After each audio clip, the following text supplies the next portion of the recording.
Hello people, you are welcome to the channel for another interesting video. For some time I've been away from the channel, but now I am back for the season and I want to appreciate those of you that checked on me. I want to say thank you so much for checking on me. In this video we'll be making this simple dress with ruffle, but if you notice the ruffle is not the regular kind of ruffle. This ruffle is a kind of triangular, and if you want to know how I made this, make sure you watch to the end, and if you've not subscribed, try and click on the subscribe button. Also keep your notification bell on for other tutorials like this. So let's get started. So I'll be marking directly on my fabric and I have 4 folds of fabric. I folded with my biggest measurement, which is my hip plus 2 inches allowance. You fold with quarter of your hip plus 2 inches, 2 to 3 inches allowance for the flare part. So I'm taking my full length, which is 24 inches. I marked my starting point earlier and I'm taking 24 inches. This is with the 1 inch hemming allowance. I marked 24 inches. So I'll take my shoulder to my waist measurement, 9 inches, and I'll roll it into a straight line. My hip measurement will not be needed here. So I will take half of my shoulder measurement, 4.5 inches. I'm not adding any half an inch for my sleeve joining because I will not be having a sleeve. So my neck width is 2.25 and my neck depth is 2.5 inches. So I will connect it straight, and under my shoulder point I came down by half an inch for the shoulder slant. So the first neckline I marked was for my front, which is 2.25 inches, and the second one was 1 inch for my back neckline. So from the shoulder point I came down by um half of the round armhole or the chest line. You can get this by multiplying the child's chest circumference by 6 and adding 1.5 inches. So I will take half of it, and on my chest line I will impute quarter of my chest measurement plus my 1 inch joining allowance. So from there you can mark straight from your chest line if you want a very free dress, but I want to shaping it at the waist, so I'm taking my waist measurement and I'll be connecting from my waist to my full length. So what I have on that waist, I will add 3 inches to it. So if you are using your hip measurement, add 2 inches to your hip measurement and mark on the hemming line. But I just added 3 inches to that what I have on my waist measurement. They are actually the same thing and I are connected with a straight line. So to reduce the sharpness at the end, you came up by 1 inch. You can also come up by half an inch and join to the center. Then for the armhole curve, I just connected it for the back, and for the front, you can come in by half an inch to connect it. So this coming in, this is actually a sleeveless dress. Even if I did not come in by half an inch, it will not really make a difference. So, but I just came in by half an inch and I added my half an inch seaming allowance to the shoulder, and I will go ahead and cut them out.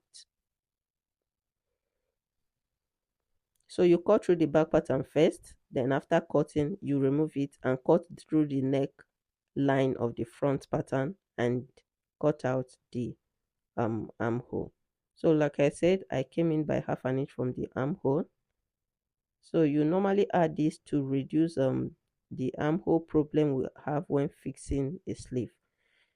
But this is a sleeveless dress, so even if I did not come in by half an inch, it will still not make a difference. I'll use this lining to cut on my doll face satin. This is a doll face satin, but I ironed interfacing on it, the fabric interfacing, just to give it weight. If you are using a scuba fabric, you don't need to do this. You don't even need to add lining if you are using a scuba fabric, but I'm doing this for tutorial sake. So after cutting this my doll face exactly with this pattern, for the lining I will reduce the length by 1 inch. Sorry, I will reduce the length by 1 inch both for the front and the back, and I'll cut it off. So my lining will be shorter by 1 inch, and I've cut this on the doll face satin, and as you can see my lining is shorter than the main um fabric I'm using by 1 inch. So I want the main fabric to come in by half an inch after sewing it. So when I open up, this is what I have for the satin. Like I said, if you are using a scuba fabric or a thick fabric, you don't really need a lining, but I'm just doing this for tutorial sake, so I just line mine just to get that neat finishing. And what I'll do is that I will join right side facing each other for my satin and for my lining, and I'll stitch with half an inch on the shoulder part. I will repeat the same thing for the lining, like I said. So I'll proceed to the machine, and I've pinned down my shoulder points for the lining and for my satin, and I'm joining the shoulder point.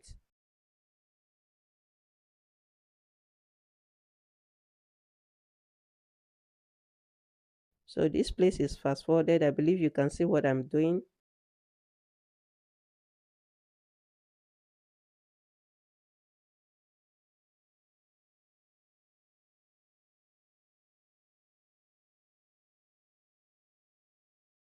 So after joining them separately, I will open it up and match the lining and the fabric right side facing each other.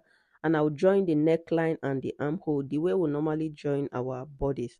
So I will sew on the neckline and on the two armholes.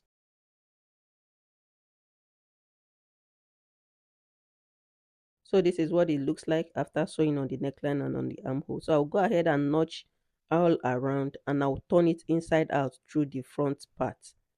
Notch the neckline and the armhole. Before sewing on this neckline, on the armhole rather, you can choose to top stitch on the neckline, then you close up your armhole. But I did not do any of that. I just made my stitches on the neckline and on the armhole, and I notched. After notching, I will go ahead and turn from the front. Turn from the front, inside out, from that shoulder point. Take your time. It will be a bit of struggle, but you can do it. Take your time and turn from the front. You turn both the two back pieces from the front. So at this point, you can iron, but I did not. So I was just rushing. So bringing your lining and your main fabric like this, you match your lining to lining. Want to close the side, match your lining to lining and fabric to fabric. Make sure that armhole point they are matching together so that you will not have one part longer than each other. I will mark 1 inch all through. My allowance is 1 inch, so I'm using 1 inch. You can decide to use half an inch, but at this point I'm using 1 inch. So I'll just sew through from the main fabric to my lining part on both sides.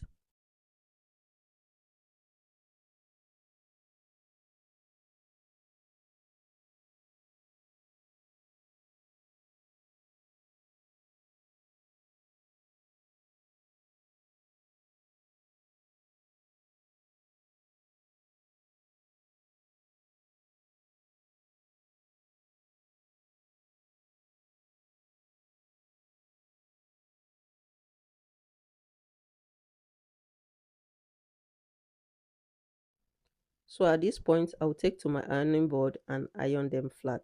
After ironing, this is what I have.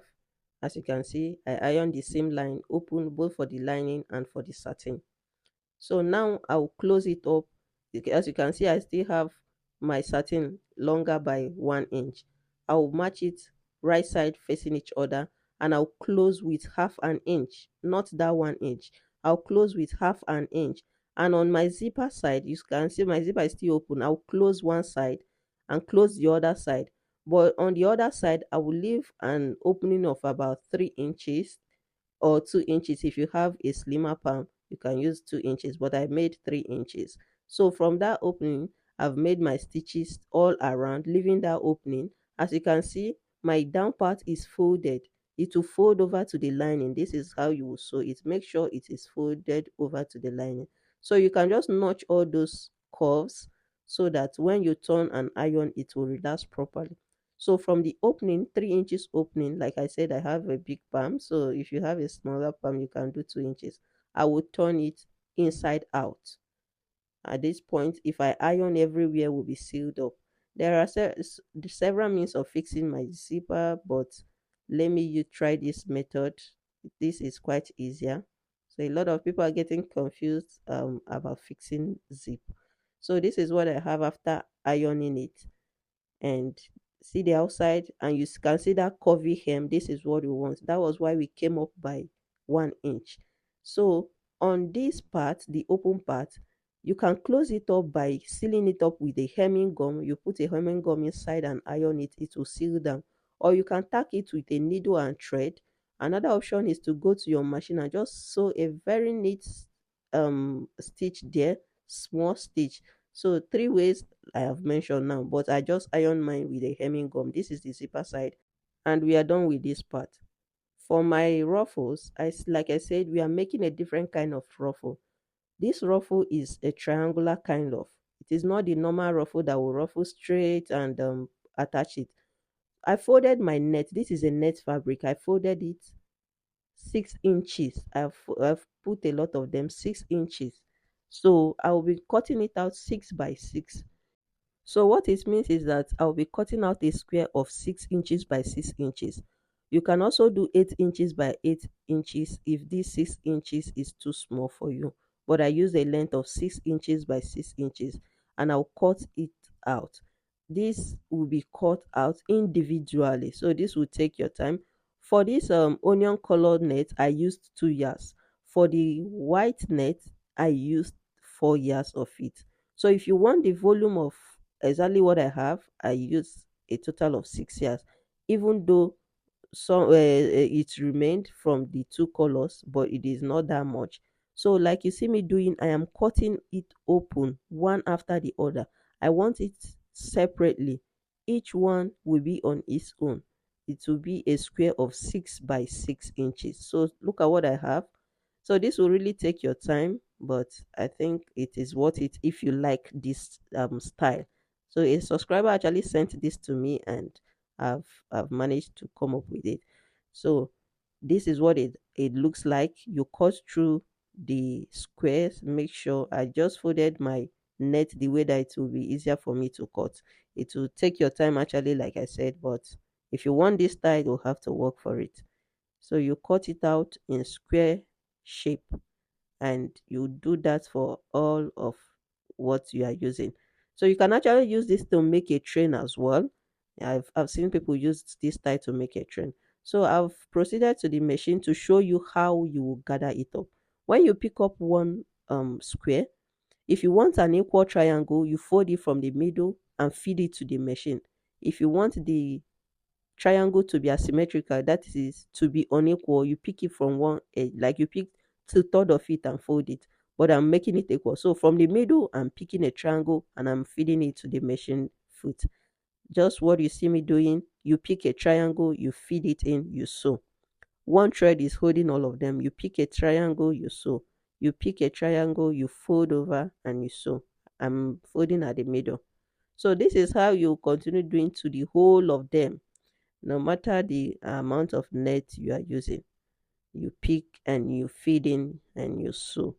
So I'll go ahead and continue doing this. Like I said, if you want an equal triangle, you pick exactly from the middle. If you want a triangle that is unequal, you pick from the edges, like 2/3 of it or 1/3 of it. Rather, you pick from the edges and you sew. I'll go ahead and finish this up.